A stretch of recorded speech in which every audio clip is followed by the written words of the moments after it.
Pahinaan nga yung radyo. Inuman ba kayo?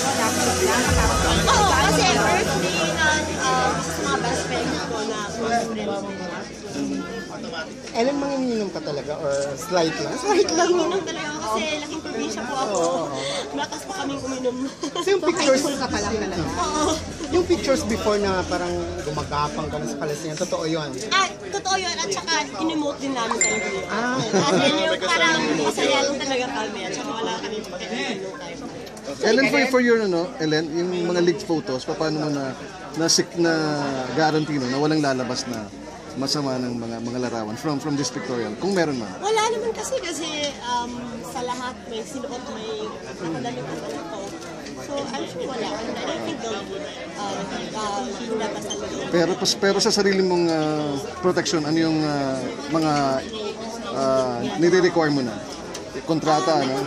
May kontrata, yes. First of all, may kontrata to. So, I think there's Emphasizing na dapat walang lalabas. Emphasizing na dapat walang lalabas ng mga behind the scenes. Actually, I think my managers yung nag-aayos. What did you learn from it? What did you learn from it? Kailangan may before, actually, Pero naging conscious ka ba dito? Dito sa Ginebra kasi nga nangyari na. No, kasi before pa kasi yung shoot na matagal na to. Matagal na, before pa that Esquire. Actually, yung Esquire, yung cover na yun, tapos lumabas lang last month, yung photos. Okay. Ito, matagal na namin itong shoot before pa naglabas. Pero proud ka naman dun sa mga nakita sila. In fairness, walang Photoshop yun. Yung nasabi ko, at least flawless. Walang Photoshop. So, okay na. Talaga? At least hindi siya yung banyo nude selfie. I mean, it was professionally taken.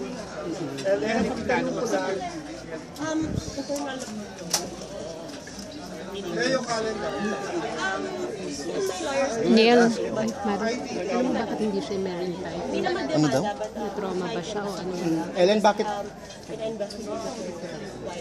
Meron bang damage? Meron bang kapalit na Pero bakit hindi ka marrying type, Ellen? Siguro, because my dad told me not to get married and in my head it was, okay, hindi lang tayo kapakasal. I just want baby. Pero ilang taong ka nung sinabi ng daddy mo yun? It was 18 or something. Talaga? Yeah. Okay. Bakit may ganun siyang ano sa'yo? No, because I was engaged once. Okay, fine. I was engaged once. And then it was an abusive relationship. And then after that, I was traumatized. So I don't want to get married. 19. Oh, pero kahit ngayon na you have a new relationship na wala pa rin sa'yo yun. Wala pa rin. I mean, if I told him if we're both happy, we can have kids. And then when I'm old enough and I have wrinkles na and hindi na kaya ng face ko, and then we can get married na. Kailangan na ako and then just the love of it. Ano, parang gusto mo na i-prove na mahal ka talaga niya. I guess. And in relation to that, kasi sa XYZ, may reason lumalabas na parang Ano to, FBI?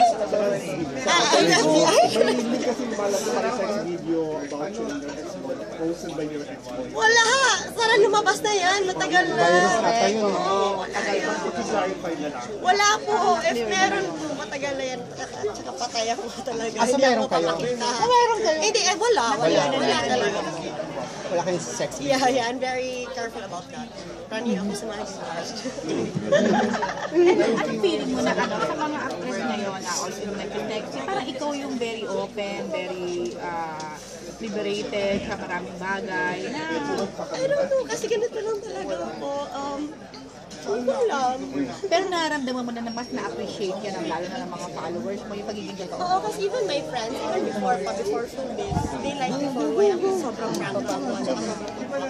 So people might get offended. Video ko dito. Dito ko sa harap ko. But at least my friend Go. loves me. Kailan sa TV? Project? With ABS. Anong stage na ngayon? Nag-shoot na ba kayo? Nag-start na sila, pero kami wala. Sinagot mo? May idea ka na ba ano role mo to? Oo. It's a remake of a Colombian novela. So, tatlong magkapatid na babae. Ang lalaki, and then we fall in love with each other. Sino kasama mo? Jay Cuenca, Ian Falcon, Joseph Marco, and then sa kapatid ko, RC Munoz, engineers. Good girl ka ba? Hindi po ako kontrabida kasi Ellen, magkapatid kami, pero ako yung feisty Siya pumalit kay Angelica. kapatid. Ellen, totoo ba ikaw pumalit kay Angelica Panganiban? Sa Passion Demo? Christine. Kay Christine. Okay. So, Just to anong clarify. pakiramdam na parang level mo na si Christine? Hindi mo na, hindi ko iniisip yung mga ganyang bagay kasi. Lahat ng project ni Christine, ikaw na. Kasi si girl naman sinabi na yung name ko Ano? na ako din yung papalit sa kanya. So, Yeah. thank you, Correct. Christine, for Yes. suggesting me. Nagbunga. Hindi naman. Christine bro. Nagbunga, Ellen, ano yung sinabi ni Christine? Salamat. Ellen, you're very vocal when it comes to sexiness, yung mga ganyan-ganyan. Pero confident ka ba na you're not into that, yung doing sex video? Sorry to ask that.